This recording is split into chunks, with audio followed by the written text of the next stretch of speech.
Hello, Global Theater. My name is Jerry Fielka. Today is September 5, 2023. We want to thank Rob Grant and his amazing podcast, I'm Probably Wrong About Everything. Also, a thanks to Mr. Crosby for introducing us. Absolutely, yes. Good afternoon. Alfonso Rodenas, where in the heck you calling in from? I'm right now at a friend's house in Malibu. How cool is that? The first question is what is the best thing for a human being?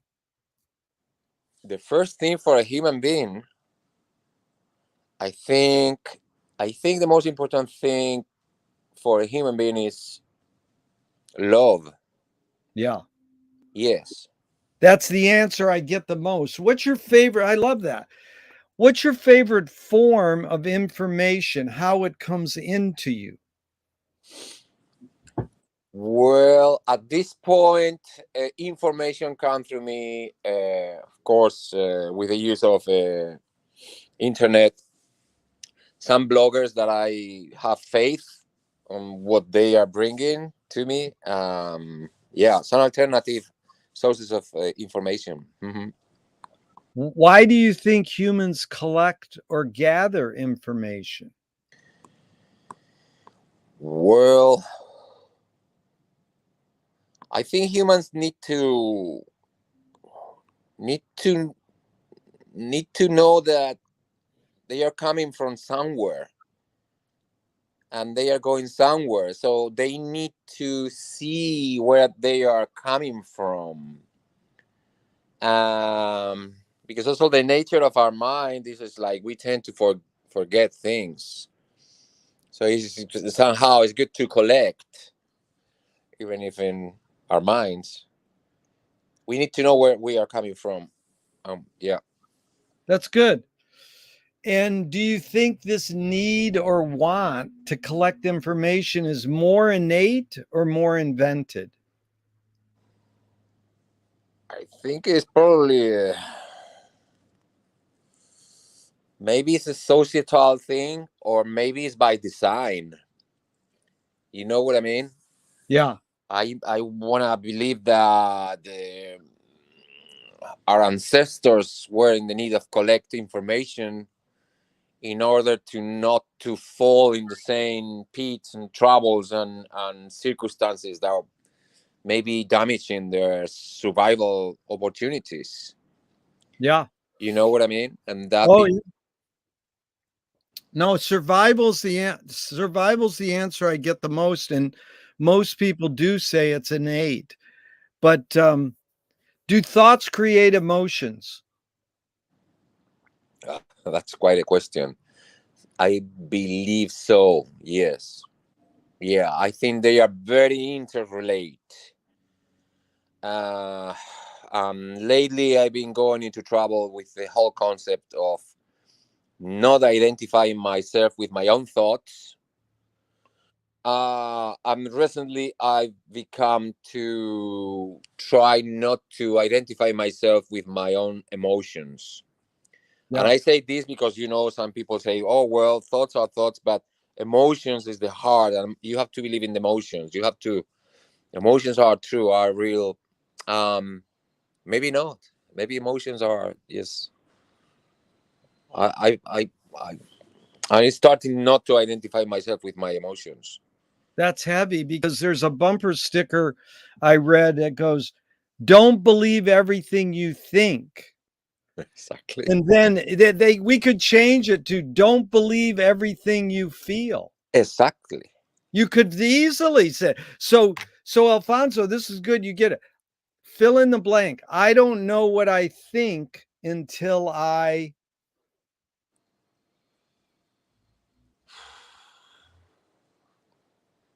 Until I experience by myself. yeah, I don't that's know one. what I think till yeah, till I, yeah. Well, experience of myself is very good. McLuhan says, I don't know what I think until I say it. Joan Didion says, I don't know what I think until I write it. But a lot of people say, till I live it, experience it, do it, be it. Yeah. Yes, it's quite a Can concept. yeah, can humans think without language? I don't think so. Yeah.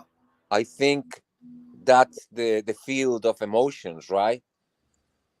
Emotions are something that is not coming from the mind process of the thinking process. I don't think so. No, I think, in fact, I think different cultures think in their own languages, and differences between cultures are because of the way the languages are function on our design, and you know what I mean.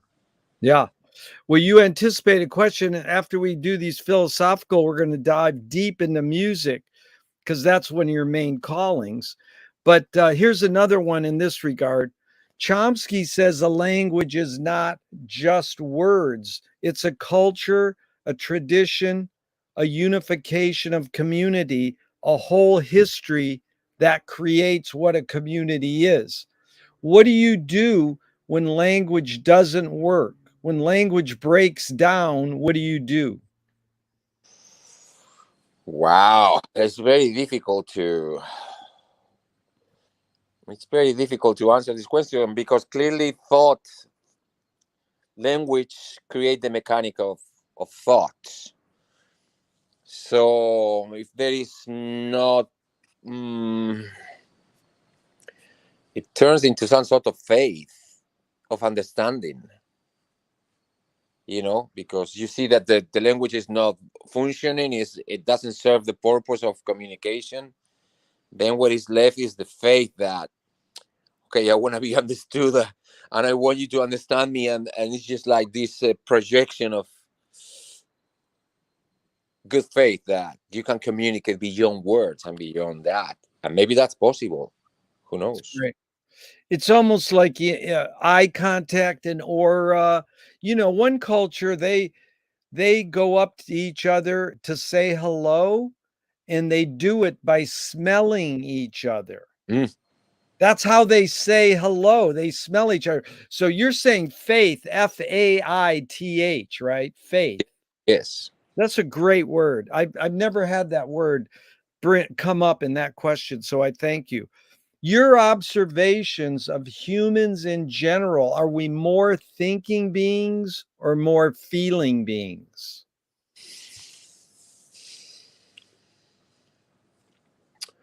It's a struggle there because I have faith in human beings, and that is very positive, and all that kind from feelings.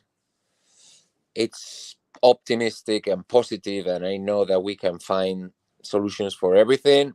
The thinking says that there is no way. Everything is negative. Everything is just like, yeah, yeah. These are two questions from Alan Turing in 1950s. One, is thinking a function of the soul? Wow. No, I don't think so. Yeah. I think thinking is nature of the mind. Yeah. The soul is just there observing, looking through the windows and seeing, maybe judging or taking decisions according to what the mind is processing and projecting and presenting to us. It's the nature of the mind. And we are not our minds, and we should not identify with ourselves with our minds or with our thinking processes or what we think. You Yeah. know, is that is an error. We are fruit of everything that we absorb. um yeah, that can be part of us, but we are something else, because Yeah. if what is what we are, just our circumstances, what we brought through our senses into our mind. Yeah. It's like Bridget Bardot says, when I make love, I don't think. I go, good luck. Like, how do you turn off your mind when you're doing the most physically sensual thing your body can do? It's like people go, when you meditate, don't think about thinking. Yeah, right. Sure. Yeah. Okay, the second Turing question is, can machines think? Seems think. Well, that's a quite complicated question also. No, or no. Or it's not a complicated question. It depends what kinds of machines. Some people think that machines have also soul. Yeah. So if everything has a soul, why machines have not a soul? If everything thinks maybe and feels, why a machine cannot? And if it's not, maybe in the future they will. I mean, we are biological machines somehow. Yeah. So very sophisticated, ultra sophisticated biological machines. Yeah.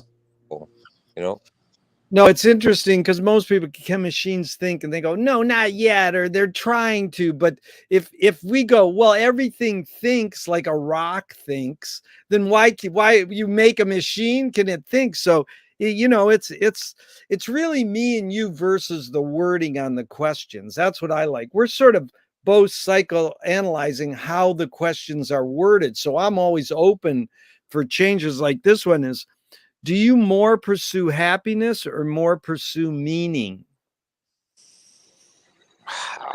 yeah, I feel most of people fell in the trap of happiness.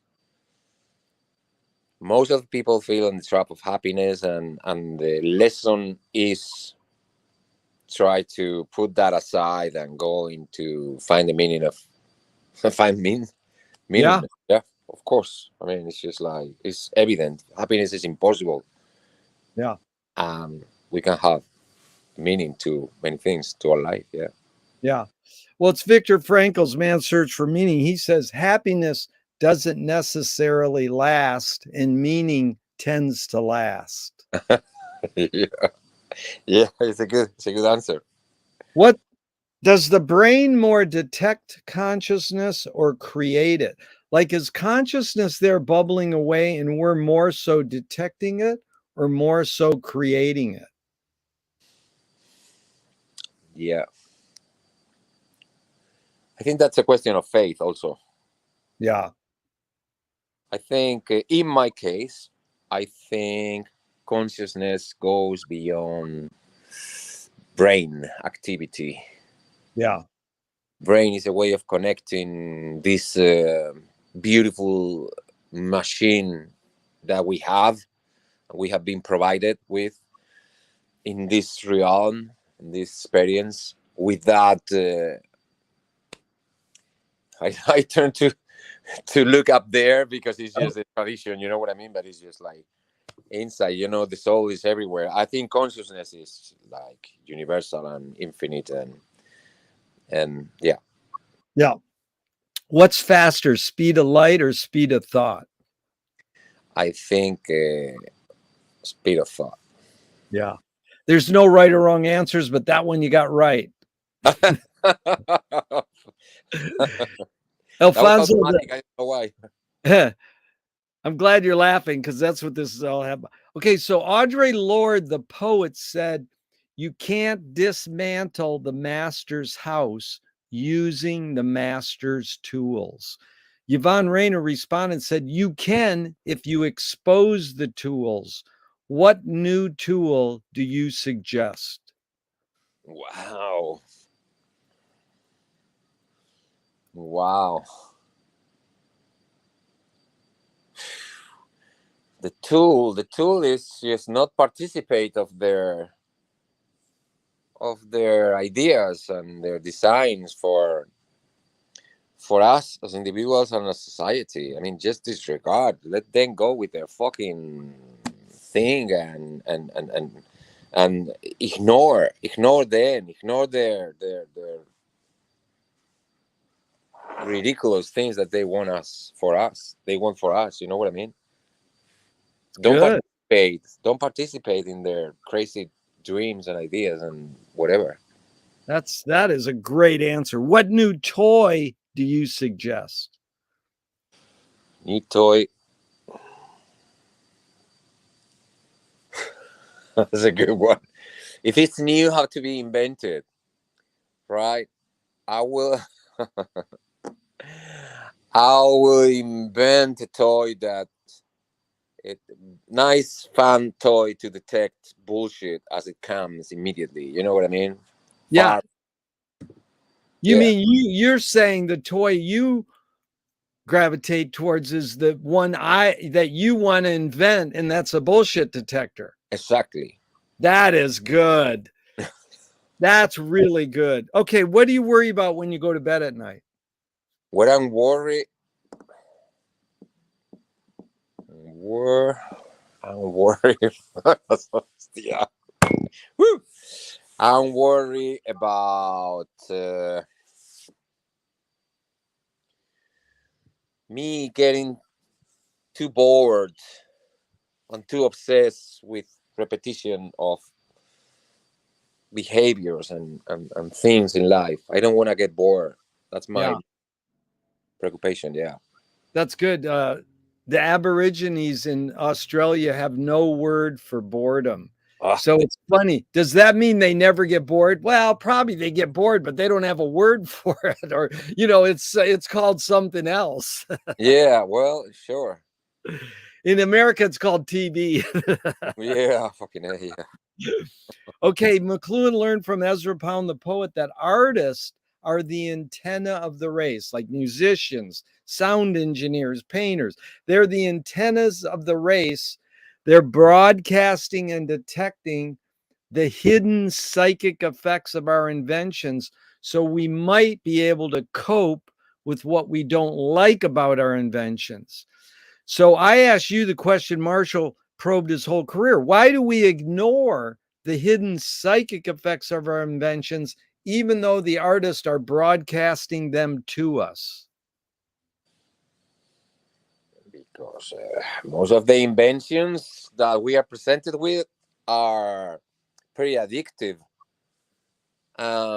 pretty comfortable, and make most of us feel cozy and comfortable, and we don't need to get worried about our boredom and all those things. You know, I mean, all these gadgets are so enormously attractive, and especially the last waves of these gadgets that present you and reflect you everything that you like. Let's say Instagram. I finally got into getting an iPhone, an Instagram, and all those things, and I say, oh wow, this they are presenting me with all these videos and all these wonder things that I loved. And it's so like at any moment I can jump into this and feel like entertained with my own thinking and thoughts, not realizing that this is a horrible trap. You know what I mean? That is It's a good. horrible trap because I mean, while you are doing that, which is very entertaining and very rewarding and very all that, I'm not playing guitar. I'm not reading a book. I'm not looking for Right. conversation. I'm not getting mesmerized by the clouds or the trees or the herbs or anything. She's like, that is so convenient. Turn it on here, turn it off there at all times, maybe in places that should not even, exist. Dude, that really resonates with me. And it's amazing you said that because when you said I'm not reading books or playing guitars, but the one you said that blew me out was staring out the clouds. So that's what my parents taught me. They goes, dude, you can just stare at the clouds. That's like an art museum that's always changing, And Always. Jimi Hendrix has some great quote. I don't have it word for word, but it's something like, you know, oh well, yeah, he says something about the clouds, but it's Richard Brodigan. He says, everyone has their roles in life. Mine is clouds. I love it. I love it. Yeah. I think clouds is one of the most poetic and beautiful Yeah. things in It's life. amazing. Yeah. Do artists have moral obligation?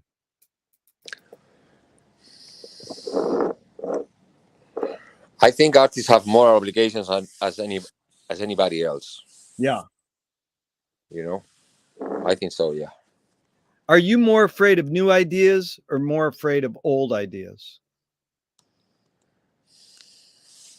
Wow, that's a pretty good one.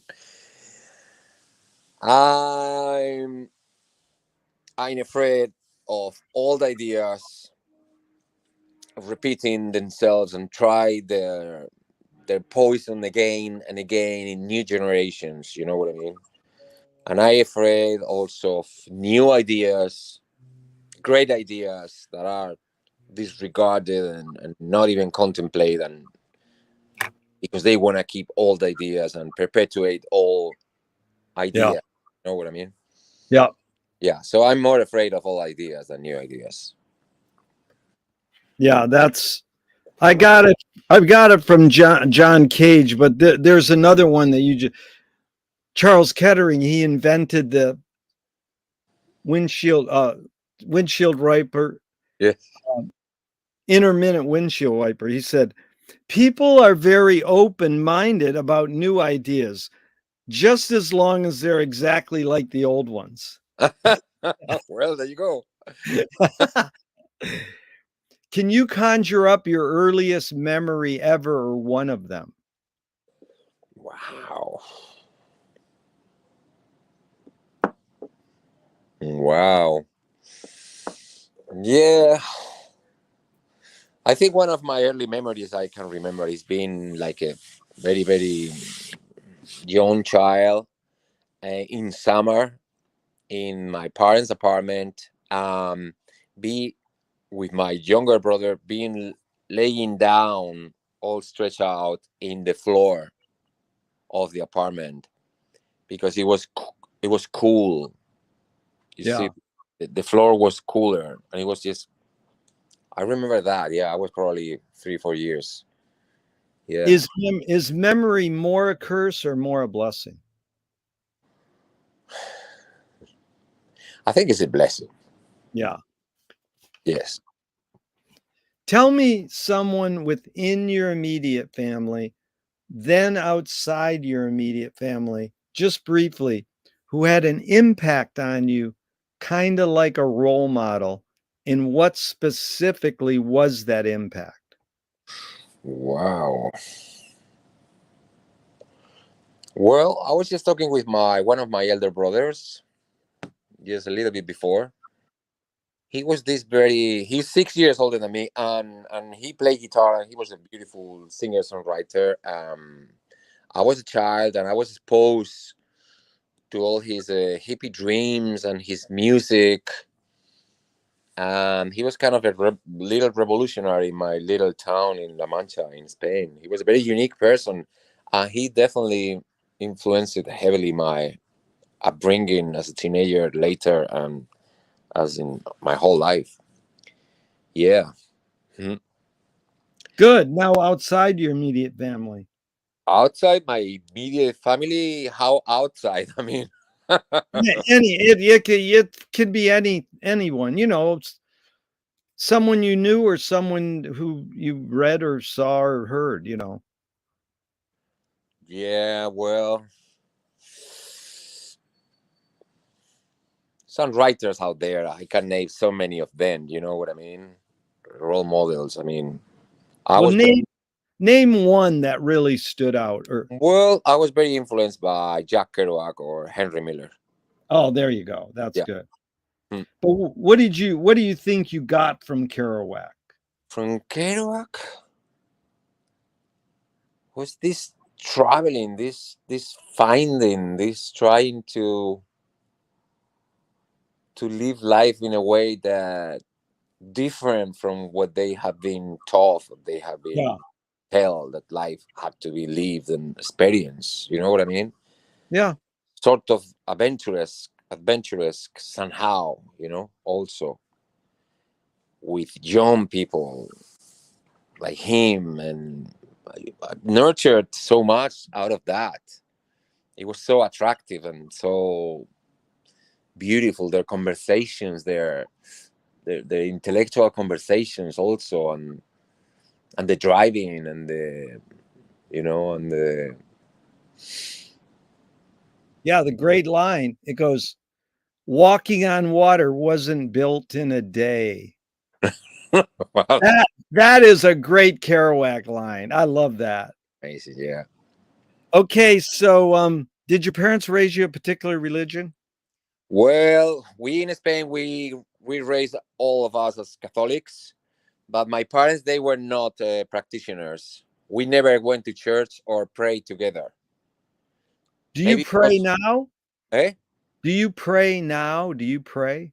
Well, I meditate and somehow I pray. I throw my own design praying. Yes, I ask for some help to me and mine people, but mostly I ask for help to us, to the world, to the good people in around us. Yeah. I pray for that, yeah, daily.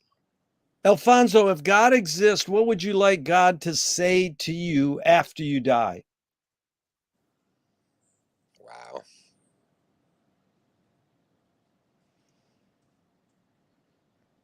Everything is okay. Everything is okay, Alfonso.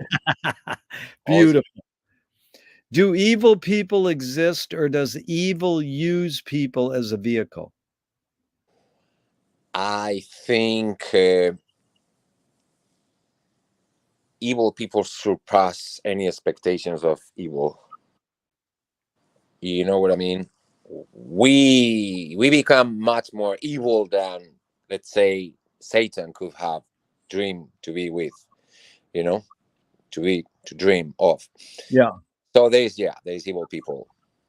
But it's really the hidden question here, Alfonso, is how do you advise someone to deal with an enemy? And I'll set it up. Alan Watts says, if you acknowledge your enemy, you empower them. Coppola stole from the mob and the samurais, keep your friends close and your enemies closer. All right. JFK said, forgive your enemy, but don't forget their name. And Fellini says, I need an enemy. So it's a lot of thoughts. The basic question is, how do you advise someone to deal with an enemy? But first, how would you respond to Alan Watts? If you acknowledge your enemy, you empower them. I agree with Alan Watts because the enemy, if it's your enemy and see that you are ignoring him, he's gonna get really pissed off and he's gonna become more enemy of you and he's gonna hate you more Yeah. just because you are ignoring him. So I fully agree with that. But how would you advise someone to deal with an enemy besides that? Besides that, I will say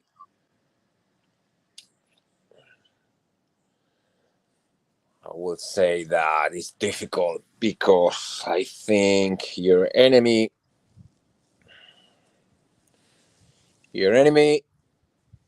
I mean, if you were a Christian, you will say Christ died in the cross also because of for your enemies and for the sins of your enemies, right? So your Yeah. enemy is also you. Yeah. It's someone like you. Is also you going against you. So how will advise anybody against their enemies is like, uh, don't fight with your enemies. Yeah, Good. avoid the fight and Yeah. ignore them. Yeah, I'm going with Alan Watts. Yeah.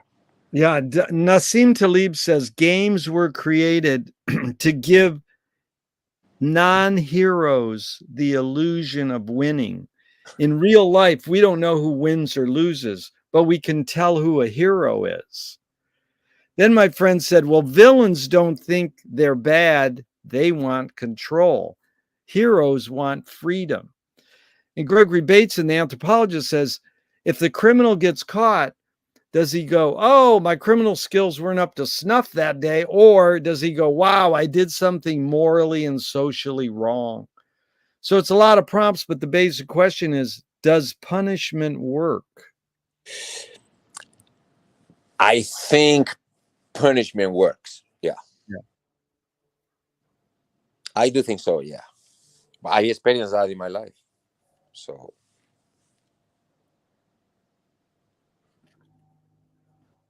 James Joyce was the first projectionist in Dublin 100 years ago. He basically checked out. He said, "This is stupid. Why should I go inside a building and see a movie of a tree when I can go outside and see a real tree?"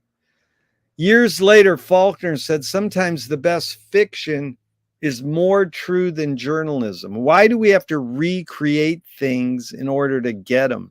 Why do we have to go to a theatrical play of people acting out life? Why don't we just live life?" it's so interesting. Eh? It's just like, well, some people cannot envision a enjoyable, beautiful life for themselves, or they don't have their artistry, little magic to create an enjoyable, beautiful life around.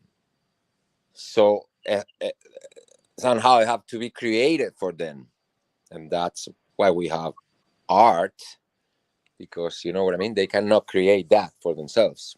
Yeah. Well, walk us through your callings, Alfonso. Like, you go to high school, you go to college, the two tipping points. When did you decide to be a musician, a songwriter, a guitarist, and when did you decide to be a sound engineer? What was it? Where was the tipping points where you said, "That's my calling"? Well, I think both of them, in my case, both of them came more or less together. I don't know exactly when, but I can't even imagine. Yeah. I grew up with my old brother's record collection. So, of course, me and my youngest brother, we were totally forbidden to get those vinyls out and play it in the record table and that. But that's interesting. It's very interesting. Just the magnificent and the magnetic beauty of those record covers.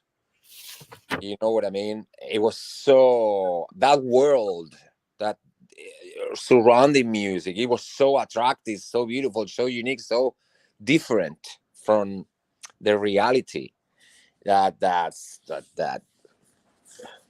make us want to participate of it, right? And then my brothers were playing guitar, so my younger brother started playing guitar also before me. So I started like at around 16 or so playing bass. Definitely I wanna play in a rock band, and that's what we started doing it when we were teenagers. Um, and also the whole thing of the engineering comes also because we have a turntable. Somehow I don't know how I realized like putting like a 20 cents coin on top of the needle head, it was making the sound thicker and more beautiful. I don't know how. I was like, wow, this is, you know what I mean? So that You was, mean the analog warmth of a vinyl yeah, would come out deeper with the coin on the that is yeah, because fun. there was more pressure in the groups. So then, I mean, are you in, well, let's they sort of went engineering. Did you go to engineering school then, or are you self-taught? I mean, like, where what'd you do in high school and college? Did you study engineering and songwriting? Both things, because in Spain there was not actually a school of audio recording engineering, Right.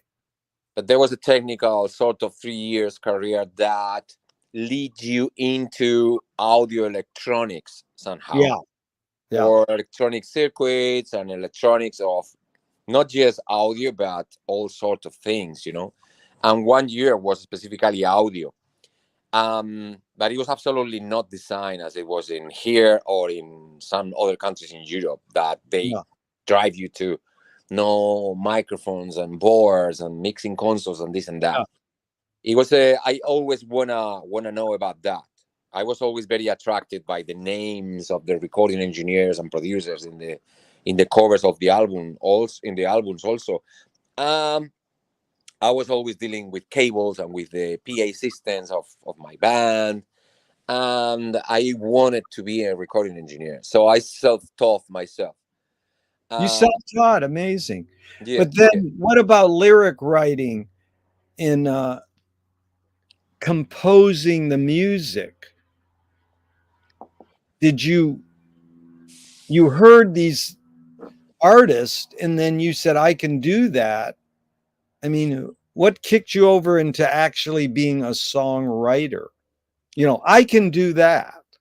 That, You're listening to it and you're not bored, you're being entertained, and you're finding, the beauty of the ritual of we would get an album and you would spend the whole time looking at the album cover while you listen to the album. It was a yeah. ritual. But where did you go? Oh, I can do that.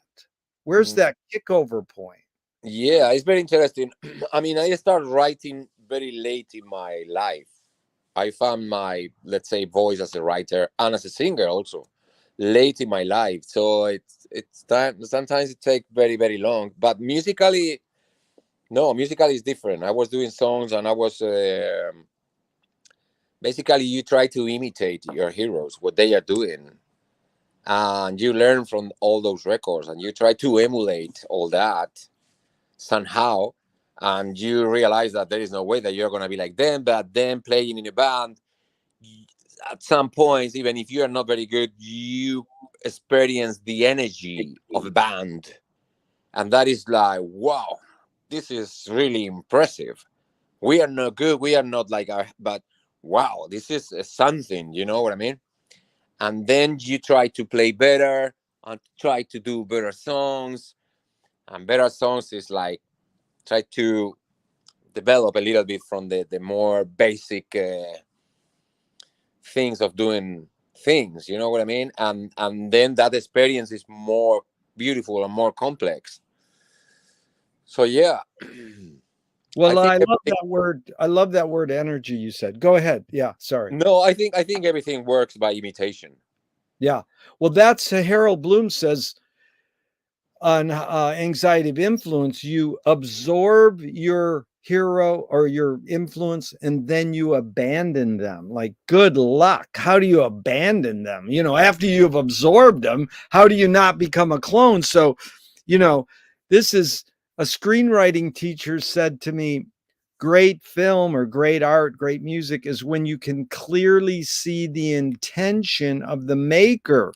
Kubrick says the opposite. Great art is when you can clearly not see the intention of the maker. When you're writing an Alfonso original song, what role does intention play in your creative process? Intention. My songs are a little bit self-confessional, and I try to describe the best I can what I'm thinking or feeling. So my intention is try to, I mean, try to see if people think and feel the same way that I do.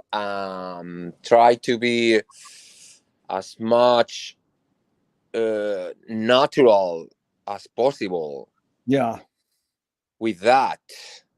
So I'm not gonna put any barrier into if it goes, it goes. I don't have to be someone else.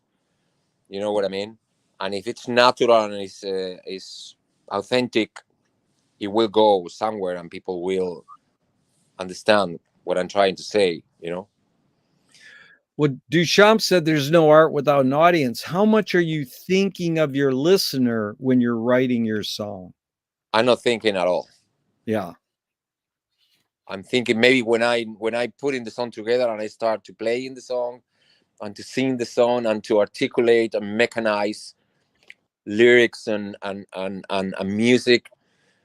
At some point, I start. At that point, I start to think about it a little bit. oh, well, maybe I should change a little bit the intensity here or the melodic line here, make it a little bit more. But things can and assemble together in an automatic way most of the times, I believe. Yeah. McLuhan says everything we invent extends some humanness or human sensorium, like knife and fork extends our teeth. The shutter in a camera extends our eyelid. Even non-tangibles, say religion or philosophy, might extend consciousness. What does the guitar extend for you? What humanness? Wow, that's pretty fucking amazing.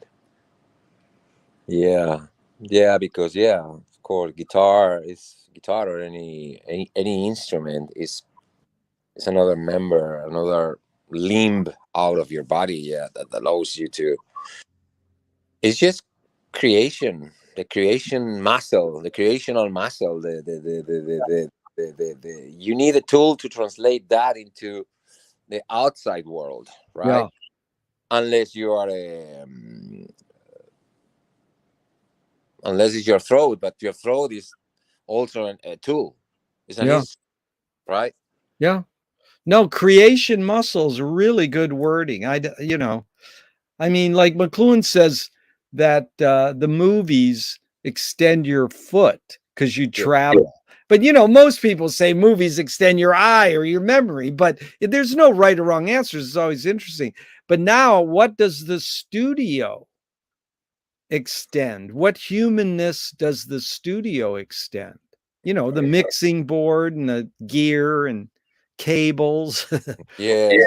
Well, that That's goes your specialty, right? well. It's sort of, yeah. That goes, I think, with the natural tendency of humans to control and be Yeah. in control of everything Yeah. to the minimum detail and to aspire to perfection or Yeah. to what they think is perfection. Yeah. So the studio makes you achieve or think that you achieving that, you know.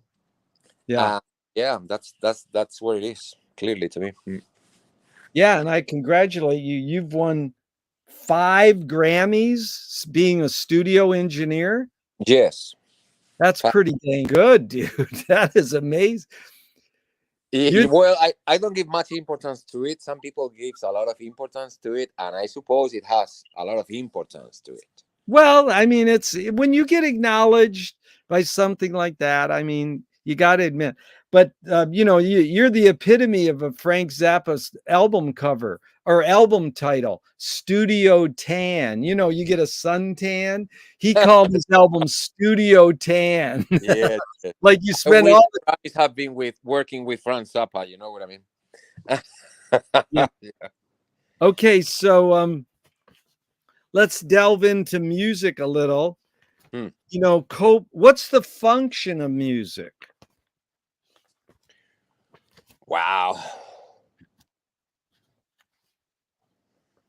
I think music has many functions. It's not just one. I think it's one. It's the most complex of the arts. The more ethereal, subliminal, the more. I mean, it has many functions. It's because it's just like it's enhance our spirituality, also enhance our connection with the planet, with the rhythms of life. It's an enhancer and stimulator, and it's just the I think is the closest thing to the soul that we have, Yeah, music, because it opens so many fields of experience.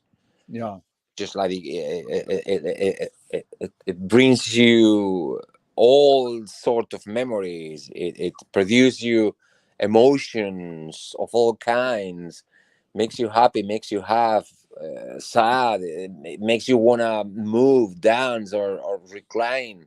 It has everything. yeah. It's, It's amazing, Alfonso, because Walter Pater, the philosopher, says all art aspires to the condition of music. It's like painting, literature, poetry, architecture all wish they could be as cool as music is. Well, that's interesting. But you touched on two of these. Aaron Copland says the four elements or ingredients of music are melody, harmony, rhythm, and tone color. First of all, in non-academic terms, to describe to the normal person, what is tone color?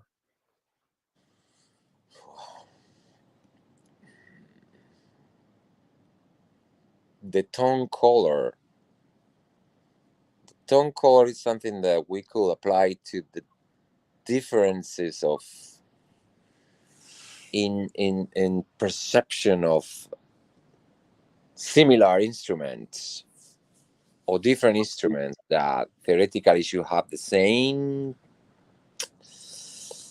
color but they don't have, or tones that they should have similitudes but they don't. You can interpret the tone color in so many ways. I mean, Yeah, the color of the tone in itself is a color, but the yeah. tone colors, I mean, it's a wonderful word.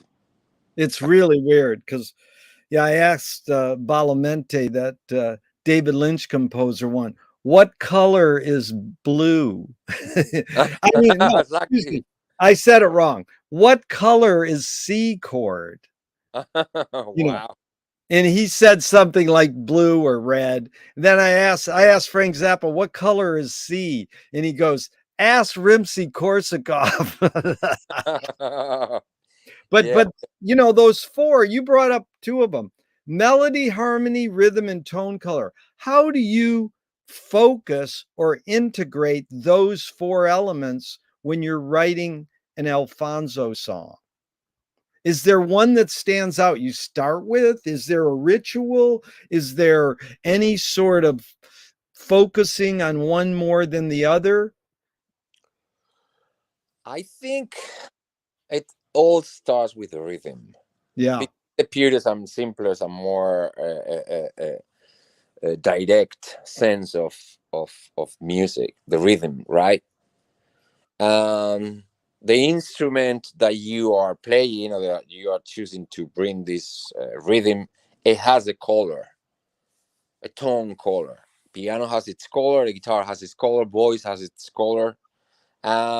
Everything has its rhythm, and that's the first thing. And then some people apply some harmony or chord progression to a rhythm, and then lay a melody that match that or come dance on top of that thing, or they bring a melody beautiful and free on top of a rhythm and they found a carrier, harmonic carrier to it, a chord progression, right? yeah, And it can happen in both ways, and both ways are beautiful and are so welcome in any case. But I yeah. think within the first thing of it, yeah. Yeah, the songwriters at the Brill Building in New York, they were asked, "What comes first, the music or the words?" And they said, "The phone call."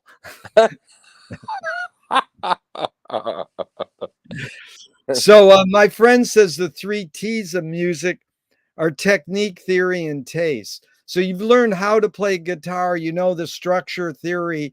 How does one acquire taste? I think the taste comes first.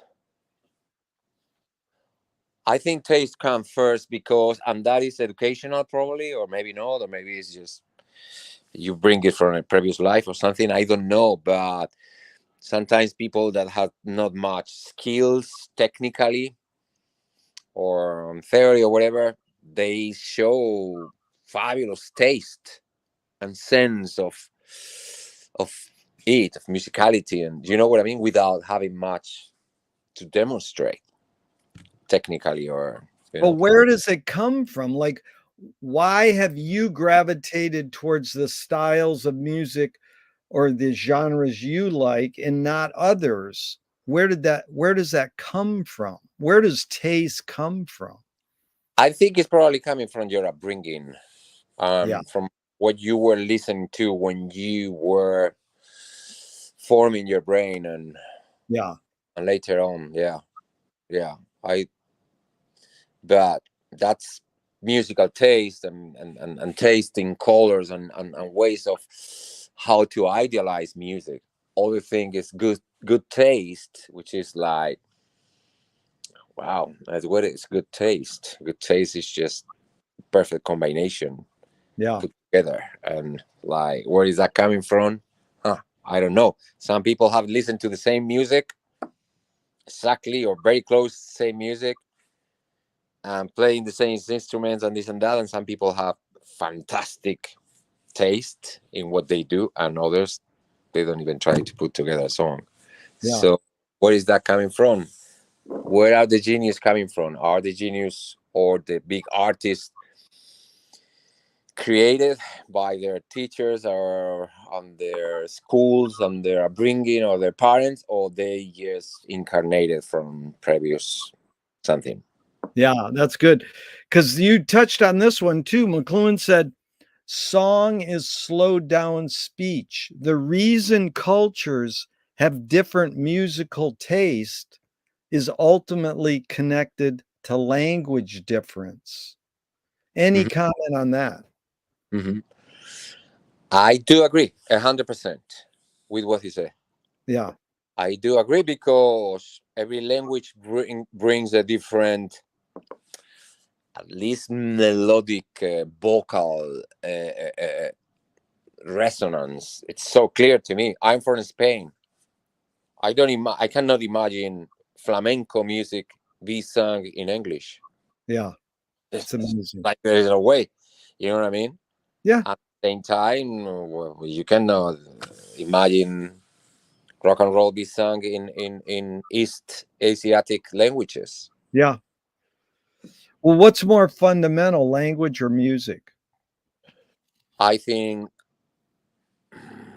wow, in life, or in sort of like, That's good. Again, you put in the context you want. No, Alfonso, you won because this series is about inventing new questions. So you answered a question with a question. That's it. You won.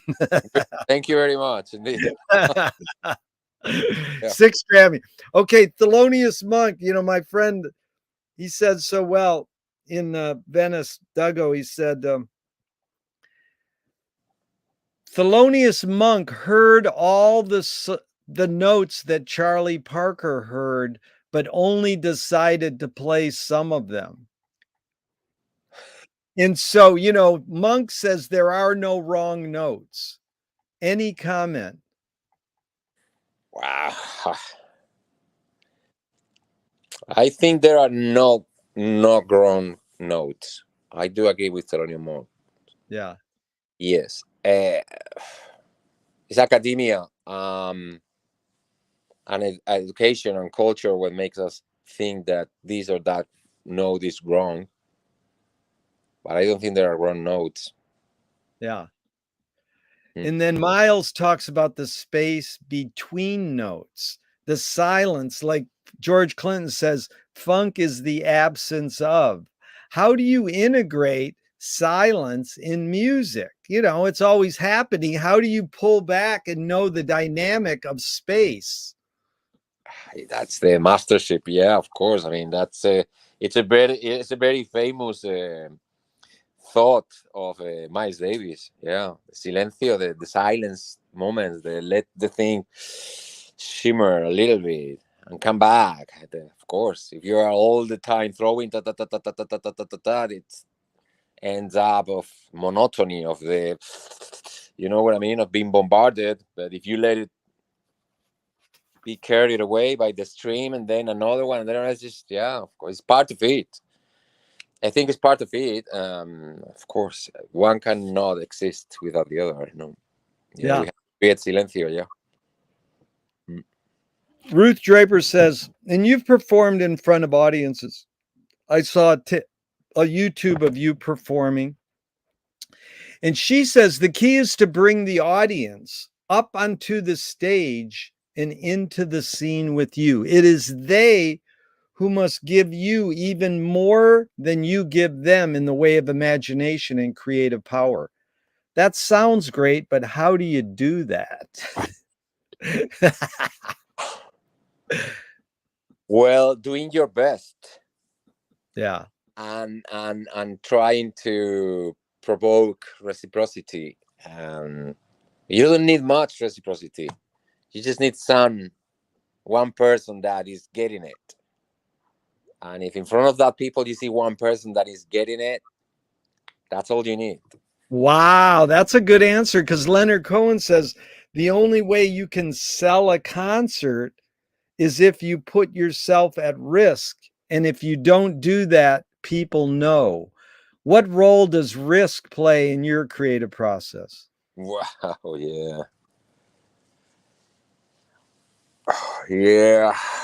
Risk in the end is make yourself vulnerable, Yeah. throwing yourself as pure as naked as you can, not editing yourself, not trying to dress as you think they are gonna this or that or it should be or not. It's just like I had to throw me as I am. This is who I am. That's the biggest risk. Go with an open heart, all naked. What does courage mean to you now? Whoa! Speak out loud what you think. Yeah. Yeah, that's an act of heroism at this point in history. Yeah. One more in this regard. Viola Spolin, she said, if the audience cannot see your struggle to achieve something, they cannot root for you to achieve it. What role does struggle play in your creative process?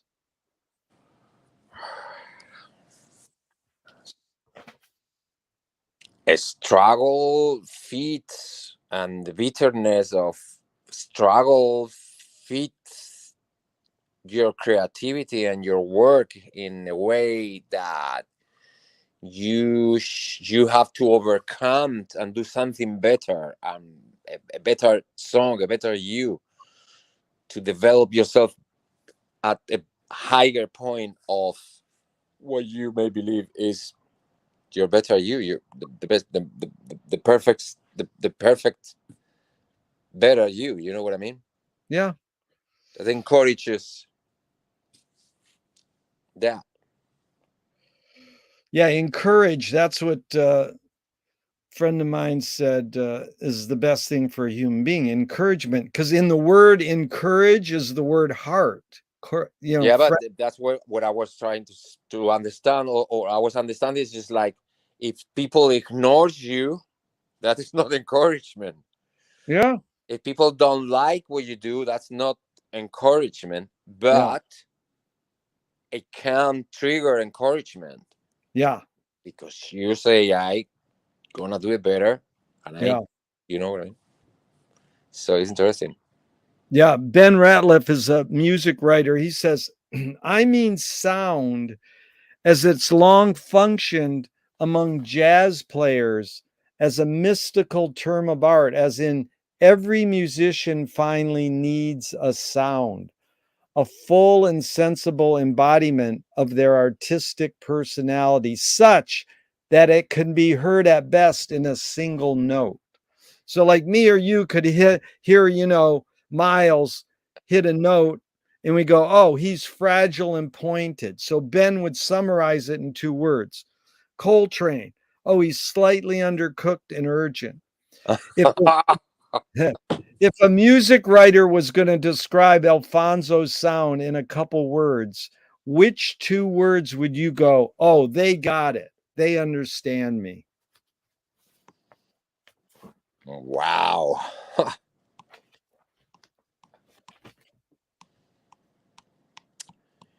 That's a complex.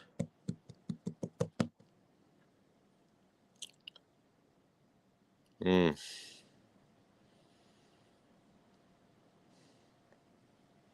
Sincere. Sincere. Yeah. Yeah. True. Yeah. Hmm. Can be many things, but that's what. Good. That's good. Hmm. So here's something that Frank Zappa said in LA Free Press in 1969. He mentioned Pauline Oliveros. Her work was sound above the audible and below, creating a mass. Frank said, not that it created a mass, it created something audible. It produced a sum indifference tone, which happened to be located within the audible frequency range. So, so by combining something so high you couldn't hear it and something so low you couldn't hear it, yielded something in the middle that you could hear. Whether or not you liked what you heard in the middle is another question. The concept is brilliant. So, can you talk about that sum indifference tone? It's pretty fucking amazing. Yeah, what he was talking about. I mean, he was an intellectual, and what I understand in is just like that. Yeah, it's playing undertones and overtones create something in the middle that is not easy perceived because it's up or it's underneath, it's above or underneath, but the combination creates something.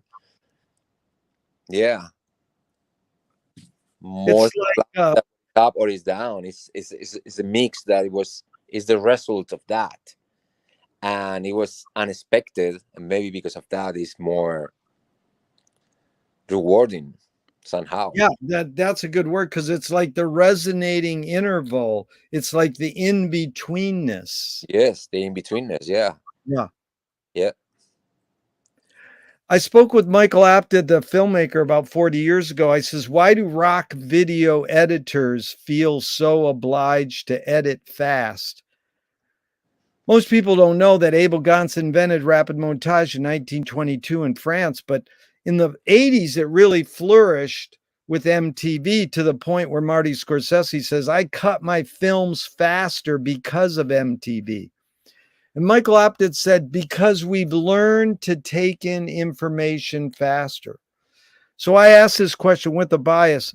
Can we actually learn to take in information faster, or are we just brainwashed to believe we can?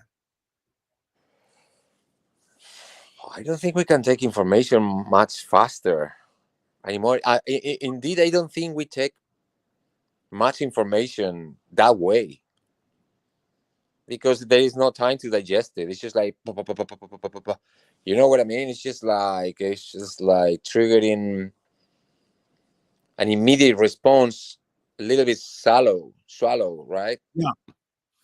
Not deep at all. It's just like, and after that, it's like, oh well, it's this constant flash of fast editing. What is the bottom of that? You know? Well, it's interesting because the work you're in, sound engineering, this question is really intriguing for me to ask you is it literally possible for humans to multitask? I think it's possible. Yes, Yeah. yes. I think humans can multitask. In fact, I think we are multitasking at all times. You know what I mean? Yeah. We Yeah. are tasking our senses informations.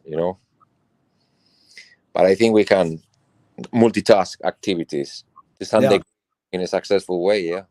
Mm. Yeah. This one woman I had on my podcast, she goes, yes, I'm checking my email as you interview me. I'm taking you very seriously. But the thing is I could tell because I could see where her eyes were going. All right. Yeah, that's fun. What was the motive of the cave artist? Motive of a cave artist. Your Wow, guess, your hunch. that's.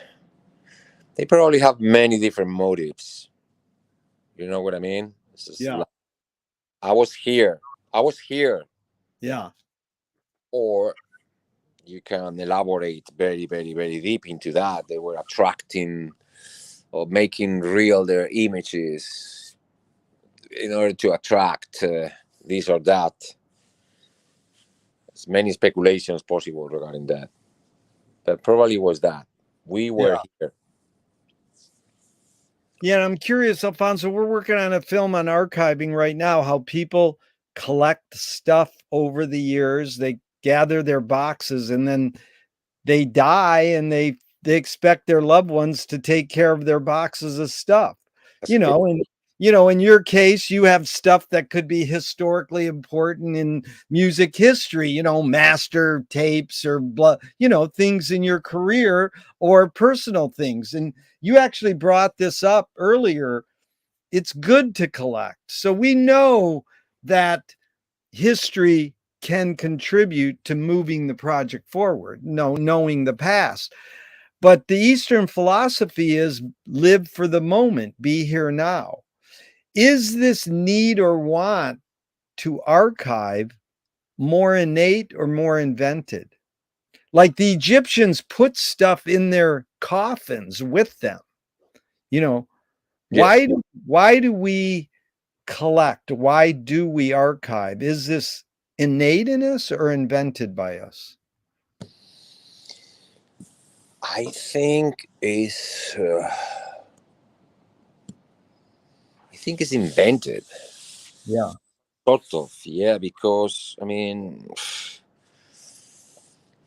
in the case of someone going to the next realm or whatever, it's like they would like to take something that is being dear to them in order to have it in the next round or in the next stage, right?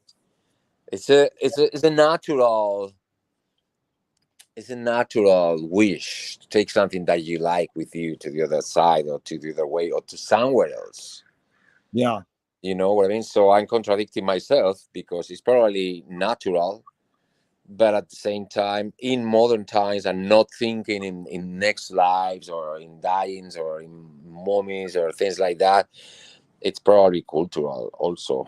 I mean, the more you have, the better you whatever else. It's just like accumulating. You know, I think it's better the attitude of the East than the West. You know, we try to kind of like what we have from the past and we have accumulated validates us and it make us feel secure and more secure and more valuable, but in that's because we are not valuing our own present. If you Yeah. live in the present, you don't need anything else or anything from the past at all. And what about your own archive? Have plans for it? Is it going to someone or you just expect your loved ones to take care of it? I think that because of what we know now, and as we are getting old, we know more about this and what happened with these boxes and archives and this and that. I am not worried about any of that because I don't care about what's happened with any of my writings or my books or how people is gonna think about my books or music or whatever when I'm not here. You know what I mean? And what should I worry about that? I mean, what should I worry about my boxes of tapes of or my books of my mementos? You know, they all will go with me in the end. You know, so. That's Paul Krasner says, I only believe in reincarnation in one of my past lives. There What's was more? Go ahead. no, I don't know. I think it was Truman Capote who said that I can care less about what future generations are going to think about my books or writings or anything. No? Who said that? I think it was Truman Capote. Oh, Truman Capote. Yeah, I should look Yeah, that up. That's good to know. yeah. And Yeah. so, what's more important, conviction or compromise? Oh,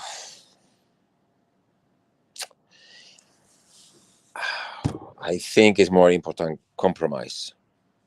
Yeah, very good. Yeah. Mm. You've accomplished a lot, Alfonso.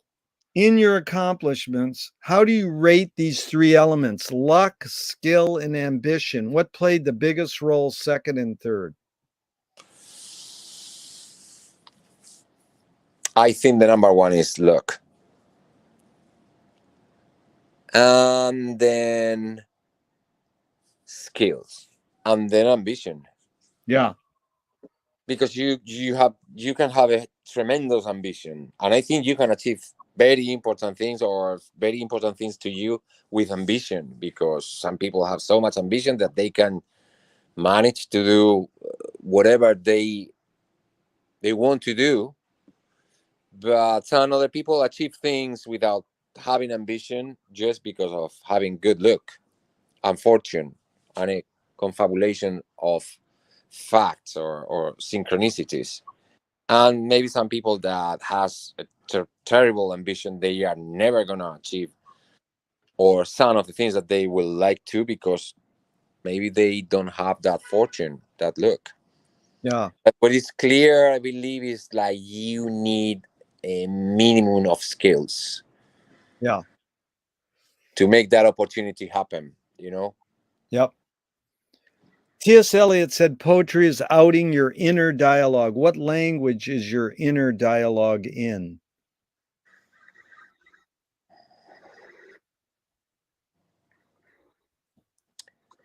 Out in your inner.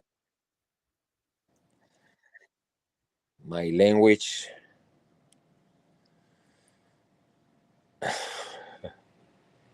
My language is a language of love. Oh my God, that is beautiful. The Thank language, God. Right? language of love. Well, Yeah. I think I told you this when we met. The great songwriter who was homeless in Venice, Eden Abe, he wrote a song called Nature Boy. And he said, Nat King Cole, Ella Fitzgerald, Lady Gaga, Miles, Train, everybody's done it. And the lyric goes, the greatest thing you'll ever learn is to love and be loved in return. Yeah. It's really amazing. Yeah. So, I can ask you a question also. So, to love and be loved in return, like what is more important, to love or to be loved? well, I would say they're equal. That's what he's saying, that it's like a Mobius strip, or it's like a cone. And It if you goes up only and have one, you can only have one. yeah, The only way you'll learn love is that you got to receive love to learn how to give love. It works. It's reciprocal. You can't be the only person on earth and know what love is. You have to have another person. maybe you're in love with someone and that someone doesn't reciprocate, no? Right. Well, that's where you persist, because love conquers all. I sure believe in it. Yeah, I'm a mamby-pamby, what they call Pollyanna Hallmark card. Love conquers all. Yeah. Yeah. Yeah. Right. Yeah. Take all Yeah. that sometimes, but yeah. If you believe that, I got some swampland just off the coast. I'll sell you cheap. Yeah. But Alfonso, that was a good question. I wouldn't want to ruin it with an answer. Good. Um, Fabulous. yeah, George, I have two film heroes. They both say their mantra is ignore yourself. Jonas Mika says there is no self-expression. In fact, Cecil Taylor, great jazz pianist, says, I'm just a vehicle and this stuff just comes through me. Is art making, music making more self-expression, or more you're a vehicle for whatever technology, cultures, and environments are dominant? I think it's more self-expression, no matter what. Yeah. It's Wow. expression. Yeah. Yeah. Can art making be egoless? Ugh. I wish so. I wish there was a way. Good. I would love to know exercises of doing it egoless. Yeah. Wow. I think also is an exercise of it's an exercise of ego, but at the same time, it's an exercise of egoless, because you are submitting yourself to the world, and that is egoless. Yeah. Because you are brave enough to say, okay, here's me. Oh, uh, and that's egoless, because you are facing death, Yeah. posing yourself, though Yeah. the creation is a creation of ego. So it's interesting. Yeah, it's both Yeah. things at the same time. It's both. Is perception reality? I think perception is reality. Yeah. Yeah. Yes. It's your reality. Yeah. What it counts in the end, not the reality of someone else, or because in the end you just experience through yourself, through your senses. No. So Yeah. Lewis Carroll says, I believe as many as 6 impossible things before breakfast. Have you believed have you believed in any impossible things lately?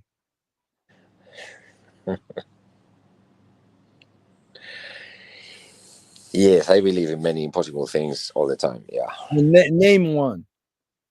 I cannot. The first and more primordial, I cannot name it. But yeah, I believe in impossible things. Good. Yeah, I believe that we can have heaven in here, in this planet. Oh yeah. Yeah, yeah. Come to Venice, and we'll go to a bookstore in Santa Monica called Angel City. And when I walk in there, I go, "This is what heaven is." You know, the dude's playing vinyl. It's got, yeah, I know you're into books. It's got the coolest books, and they're all organized. You just sit in there and go, "Dude, this is heaven." You know, and you just stand there, and it's like you're in heaven for a while. It's like, Yeah, wow. little Okay, pieces of heaven. yeah. Tell me one major element of your creativeness that stayed the same, and one major element that's changed in the years you've been doing this.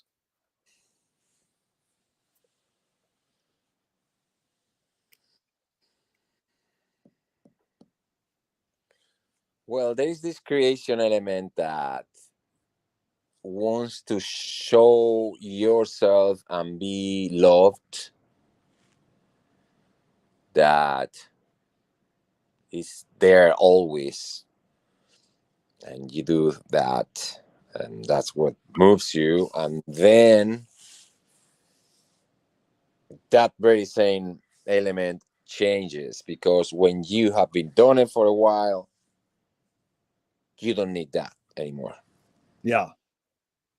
Okay, it's okay if they don't love me, it's okay if they don't understand me, will be great, but I don't care. It's not that I'm gonna kill myself because they are not getting it, or I don't know how to make it happen Yeah. for them to get in it. You know that you have an optimism about you. You admitted it earlier. Did you get that from the way your parents raised you or on your own? I think it's a response to the way they educate me. Yeah, because I'm coming from a land that is a very is a very exposed land to the tempests and the weather and the wind and the heat and the cold. So the people there developed a very bitter, cynic personality and character. It's the character of those people there. You know what I mean? They are expecting the best, more bountiful harvest ever, and suddenly the last summer storm destroy the whole thing, and so they can never be secure or sure that if it's going to happen or not. So they teach you in that way also, that you can never be confident that what you are expecting, what you want in life is going to happen, and you have to be ready always for the worst, and be prepared for the worst, and always be fearful and like that. Yeah, and that's something of my parents, and that's something of the culture of the people where I'm from, and I totally reject that. That's Yeah. not good. You have to expect for the best always. be prepared for the not best, but you have to be optimistic of the outcome. If not, you think that, oh, it may not happen, it may not happen, it may not happen. Well, maybe, and if it not happen, what? Then you are happy because it didn't happen and you were expecting that it wasn't happen. No, Yeah. What age did you come to America? Were you raised in Spain and then you came here at a certain age? no, no, no. I came here as an adult. I came here as 37 years old. You came here at 37? Yeah, I And have you were back. in Spain from birth to 37. Yeah, a full Wow. life. Yeah, full life behind with yeah, Yeah. yeah. So Moshe Feldenkrais works with healing and movement. He says it's literally possible to identify a weakness and incorporate it to become a strength, rather than we're normally taught to overcome a weakness. Tell me a weakness you turned into a strength. Wow. Weakness.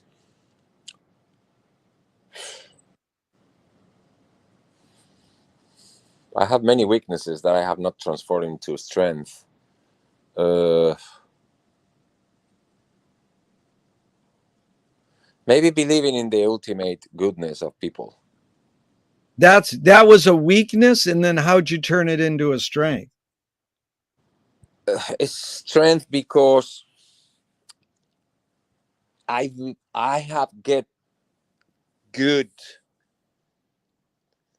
good things out of thinking that people is good, and in being open to that, I have received so much, you know. Yeah, And it was a weakness in the sense that I was damaged also because being open and try to embrace people and all that. But in the end, you realize that it's more important the goodness that you get than the nasty things that you get by yeah, far. yeah. That's like accent the positive. Hmm. Yeah. Okay, so anger can be a productive emotion when fill in the blank.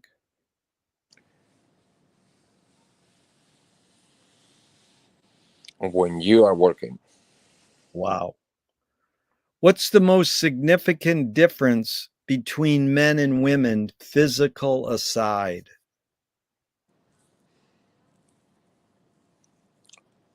I think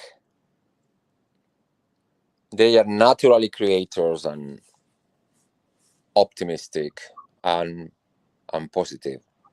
Yeah, They they encourage nurture and healing, and yeah, very that's good. the difference between women and men. Yeah. Yeah. There's Alfonso, there's a line that goes, you create what you resist. In fact, the comedian Bob Goldthwait morphed it into you are what you hate. James Joyce said, it's a curious thing how your mind is super saturated with the religion in which you say you disbelieve. And Louis Buñuel nailed it. He said, thank God I'm an atheist. So, any thoughts on this? You create what you resist. I'm not saying you, Alfonso. I'm saying one creates what one resists. Any thoughts on that line? Well, it seems like it has some elements of truth in it. Yeah, it has some elements of truth, and since we are mirrors, what we see in others, what we see, what we project returns to us immediately. It's just like we are seeing what we don't like of, and it's us watching ourselves in those mirrors. And if we feed our minds with things and thoughts that we don't like, we hate, with this, with that, that's what we see everywhere, and that's what reflects onto us. You know what I mean? Yeah. Uh, that's part of is an element of all that thing that you were bringing. I think it's interesting. Yeah, we become what we hate somehow. or at least a little bit. Yeah. I got a few more and we're out of here. I asked for 90 minutes. Can you go a few minutes over? Sure. Okay. How do you find peace of mind? Wow. I find peace of mind making someone else happy and being kind. Nice. What wise words. These are 5 Alan Watts questions just off the top of your head in a couple words. 1, who started it all?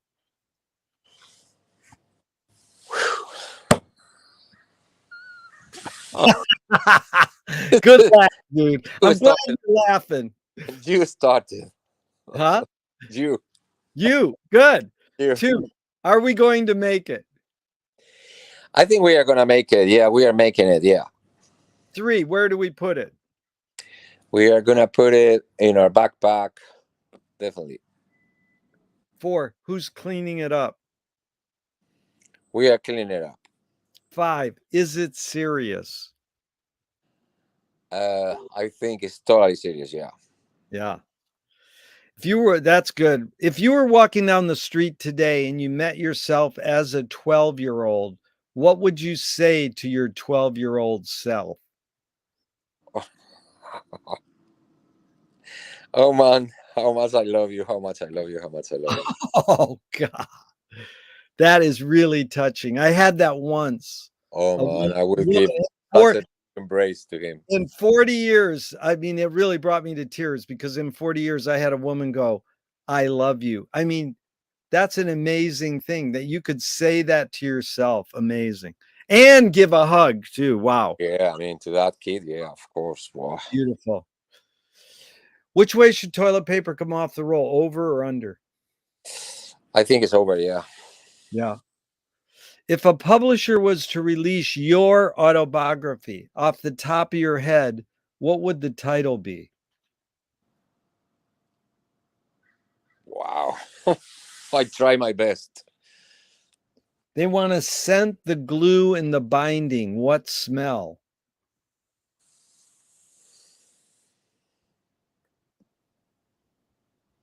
I don't know. If a statue was built in your honor, where would you want it displayed and what would it be made of?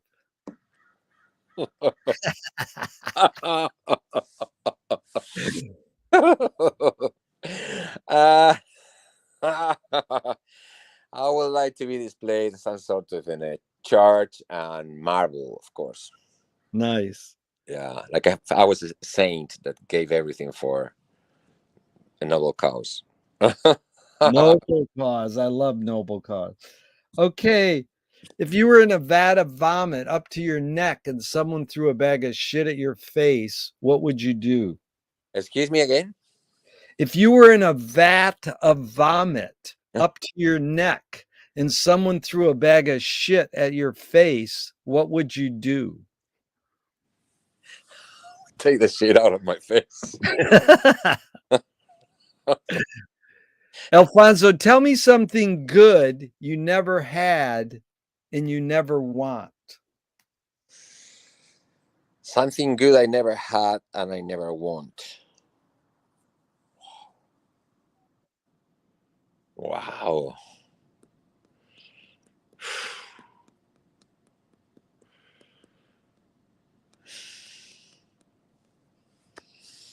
I cannot find a single one. I think I have had all the important things in life.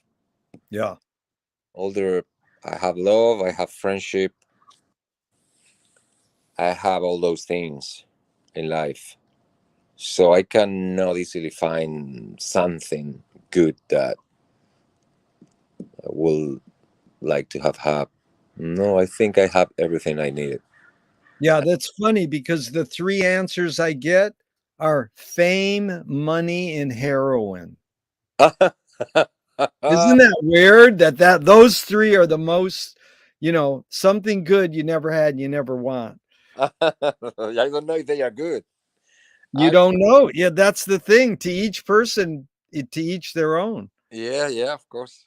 I Yeah, what question remains unresolved for you? There are many questions unresolved to me. First question is, what is all this about? Um, what is all this about? What are we here for? Yeah. I mean, what is this? What is this thing? Should we take it easier, um, knowing that it's just a game, Yeah. or should we just like continue taking it too seriously? Really good. You know, that's a question I skipped, but I'll put it in here because it's why is it so difficult for humans to consider the possibility that life may be pointless? So I'm not saying that life is pointless. I'm saying, why is it so hard for us to consider that it might be pointless? Well, it is. Yeah, it is, because if it's pointless, where is the sense of this? Where is the sense of having gone through so much and have to go? And where is the sense of it? Yeah. Once needs a sense, needs a reason of for everything. If not, it's like an automatic auto destruction thing. Yeah, that's like Anthony Burgess, you know, a great writer, but he's also a great music composer. He said, why? No, he said, we must now ask some very different questions about the relationship between music and life. So, how has your pursuits in music, your life in music, shaped your behavior? Being a singer songwriter, being a sound engineer, being a composer, how has that shaped your behavior?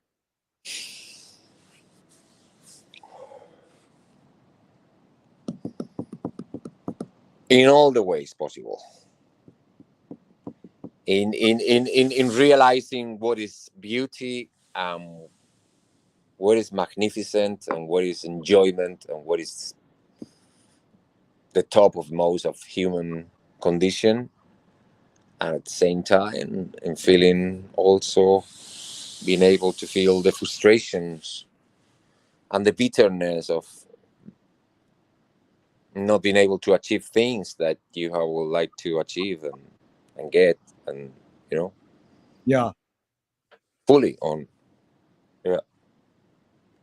What's the cultural shift you see developing today that inspires you?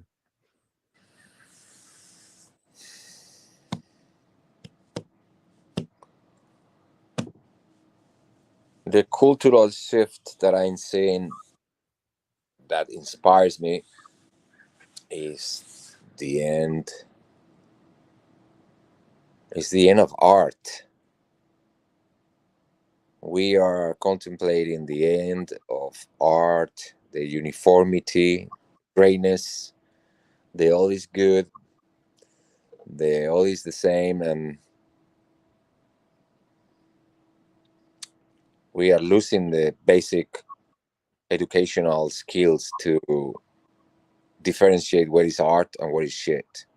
Wow, that's heavy. It is. Yeah. And that, of course, yeah. That's couple lines I love. Al Flipside, he said, "Don't sell out, sneak in." But you know, Paul Schrader, who wrote Taxi Driver, filmmaker, he said, the role of the artist is to attempt to sell out but fail, which is Yeah. funny because it sounds good, but it's sort of egotistical in saying, my art is so pure that I tried to sell out and I failed. So it must be so authentic, you know? Yeah, yeah, right. Well, yeah, we know how to console ourselves so much. Yeah. You know what I mean? It's something that we develop out of rejection and all that. You know what I mean? And it's good. It's good. But early on, you talked about faith in sort of like, knowing that your gut will kind of navigate you towards the truth or seeking the truth. And back to Louis Buñuel says, I'm for anyone who seeks the truth, but I part ways when they claim they found it. And Yeah. and most people love that. It sounds good, but one person said that's bullshit. Because if I'm going to seek something, it's because I want to find it. And so I morphed it into the question. The cliche is the journey is more important than the destination.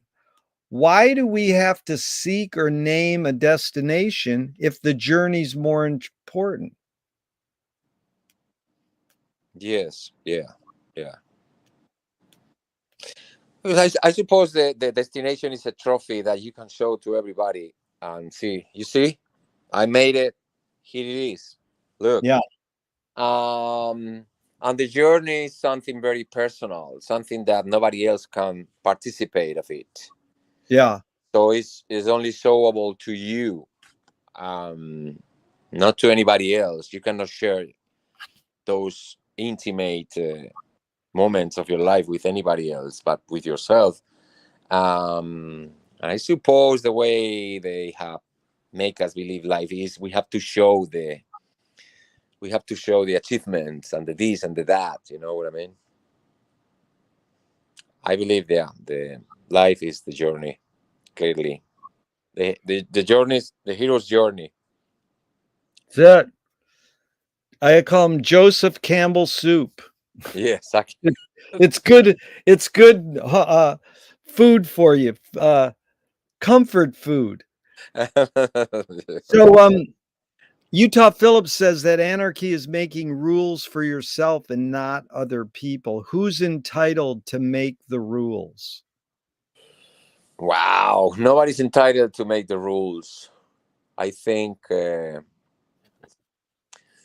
think we should agree between all of us the rules, but periodically get together again and see if those rules are valid again. You know, Yeah. or they are not valid anymore. Yeah. It's really good talking to you, Alfonso. I've learned a lot. I got about a couple more. This one is like back onto that.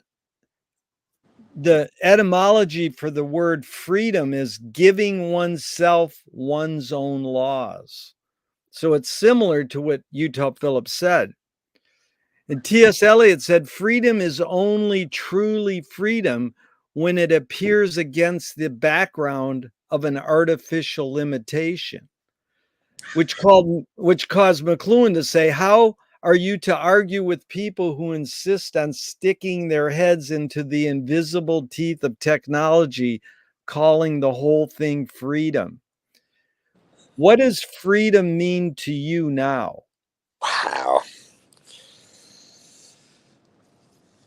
Freedom to me means someone not telling me what I should or not should do, Yeah. or corralling my intuition and free of movement and thinking. Yeah. That's what it is. Yeah. Thornton Wilder said, art is confession. Art is the secret told. But art is not only the desire to tell one's secret, it's the desire to tell it and hide it at the same time. It's fucking amazing. Yeah. You've laid your cards on the table for over 90 minutes. I'm not insinuating you haven't already answered this. What's it really all about for you? Wow. I'm getting into a different stage of my life. It's not about hedonism as I was when I was a young man. Um, I think it's getting to the point that is getting the compromise card is getting more and more relevant, and it's just a compromise with life, with your life, with the people around you, with the times that you are living, and to try to make a better place for the people that is coming. Right. It's such a universal wish and aspiration to make the world a better place. How hard is that? It should not be that hard. It should not be that hard. You know? No. What gives you the most optimism? The force of nature that keeps coming and keeps bringing. Yeah. No matter what. I mean, there's the youth, the new day. It's just keep coming, keep pouring. It's just like that never-ending energy. Yeah. Doesn't matter how pessimistic or this or that I may feel, or how it's a new day always. Yeah. And the grass keep coming green, and Yeah, that's Louis Buñuel. Long live the living. Yeah.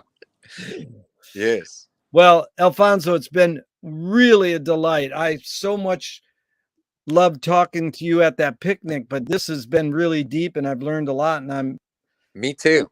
I really appreciate it. You know, the first question is, what is the best thing for a human being? Wilhelm Reich says the best thing for a human being is another human being. Yeah. And the last question, what gives you the most optimism? I got the question they asked Groucho Marx at the end of his life, and he said, other people. So it's sure been fun spending this time with another person, especially because it was you.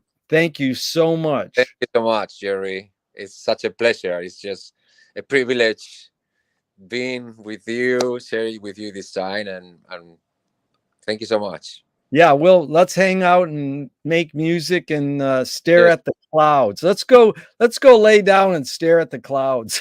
Thank you. Yeah, listening to the incredible string band. We will. Oh yeah, there you go. Thank you, Alfonso. Even though Love you. I'm gonna hit the end broadcast button, but I hope this never ends and we can keep talking forever and ever. See you soon.